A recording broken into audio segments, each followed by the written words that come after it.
Okay, remember Ryan's toy review? I crushed him. Everyone was like, he's gonna take over PewDiePie. I smashed him. His channel.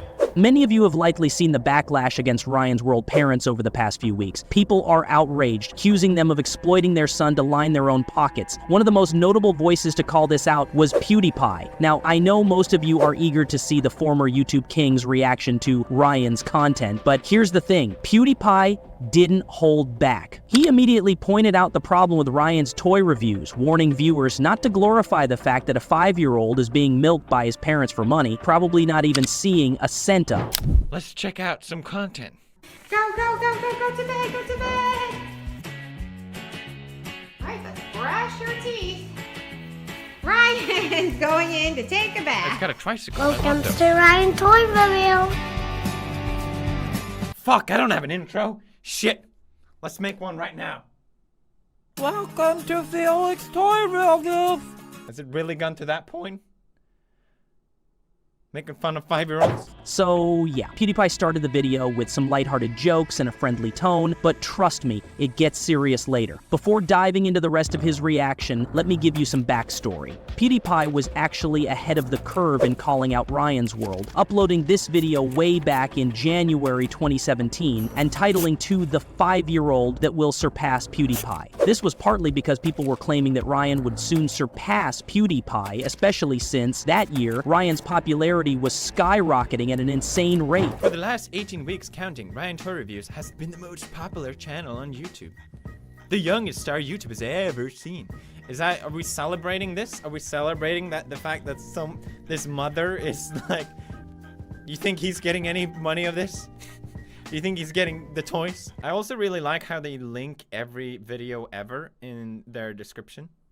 I really appreciate that. Felix makes a really valid point here. With all these headlines about Ryan making millions, amassing subscribers, launching toy products, and even getting a movie deal, it raises the question, what does he actually get from it? To me, it seems like all that will end up happening is that when Ryan finally steps into high school, he'll get clowned. Imagine this. Your parents have spent your entire childhood recording YouTube videos to make money, only for you to grow up and face a reality where the football players mock you and the girls won't want to be seen with you. I know it might sound strange, but high school is a crucial time in a person's life. It's when people form friendships and hobbies that sometimes last a lifetime. For that to be ruined because of his parents' greed is just sad. Plus, we all know Ryan isn't getting a slice of the pie. Just look at his reaction during that interview when he was told, on track to be a teenage billionaire. How much does Ryan get to keep of all this? Oh, be careful, Ryan. People recognize me and be like, hey, you're Ryan. I just realized that you're famous. What's been the biggest sponsorship that you've said no to? Millions of dollars. We lost revenue of 70%. I just pushed through. You're the first creator ever to have a Macy's Day Parade balloon and to have a product in Walmart that sold over $1 billion. To just go from just a regular immigrant family and then now a full-length feature movie, that's a big step. If like Ryan were to call it quits, what would happen?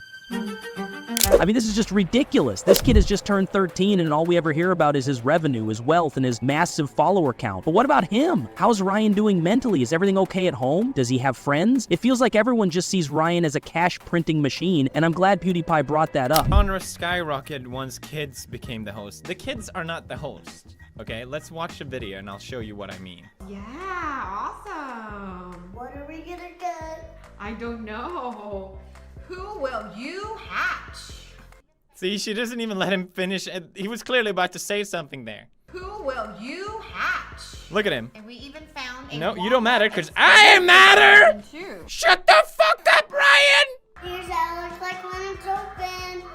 You can still hear the noises inside. Yeah. Oh my god, I think he came up with that sentence himself and no one else told him to say that. You can still hear the noises inside. Yeah. I don't, like, I'm sure he loves it, you know? I'm sure, I would love, when I was a kid, to open a bunch of toys.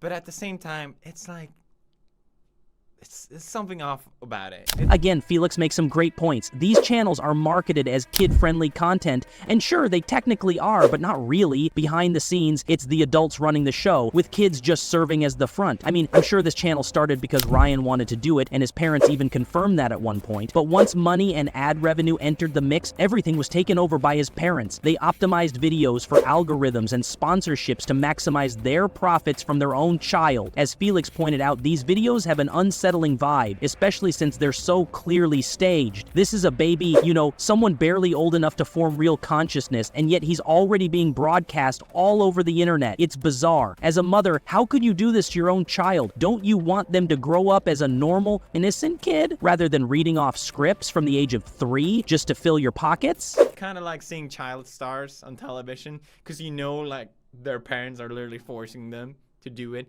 and it's just something sad about it. And I can't help but getting the same vibe. You know, obviously I don't know what goes on, but I watch it and I'm like, ugh. Increasingly, it feels like Ryan is reading from a script. No.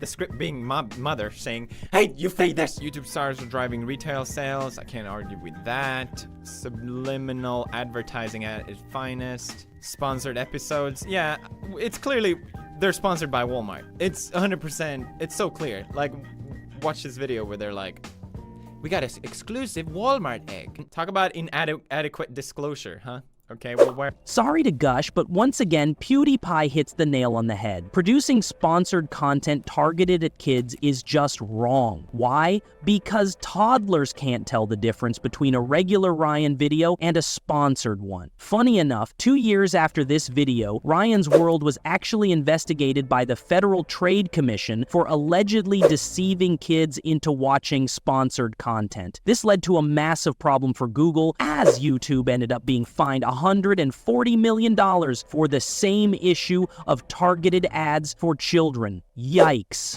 And success, in other words, translates into more money for his parents. Oh, for a larger corporation. Okay, all right. So basically, there's a legal loophole, but that there's no way for the antics of any ordinary kid to be commercialized. Many states have no rules around children performing. They have no child labor laws around performance. But channel isn't just Ryan playing with toys anymore, whether he's going to Disneyland, getting a haircut, or running a fever. His parents are the ones deciding how much. You see what I'm getting at? So yeah, Felix clearly gets it. Ryan is being exploited by his parents to build their generational wealth. It's as simple as that. What I think would be really interesting is to look at some of the comments from PewDiePie's video and see what the public's perception of Ryan and his channel was back in 2017. This poor boy will regret making these videos when he gets to middle school. Facts, Ryan is probably around 13 now, which means he's either in high school or about to start. And honestly, I really wonder how it's going to go for him. Will people want to be friends with him because he's famous and rich, or will they bully him? My guess is it's going to be the latter. Nobody's going to watch Ryan when he becomes a hormonal teenager. This comment cracks me up because even now, Ryan is a teenager and his parents are still making him create videos. It's obvious PewDiePie was right all along, and even people back in 2017 recognized the exploitation. It just wasn't as big of a story back then. Anyway, I really hope Ryan's parents finally get the message and stop forcing him to act in these videos. It's getting ridiculous. What's next? Ryan turning 24 with a wife and kids? And his parents still making him open toys on camera? Thanks for watching, guys. Don't forget to like, subscribe, and have an amazing day. I'll see y'all in the next one.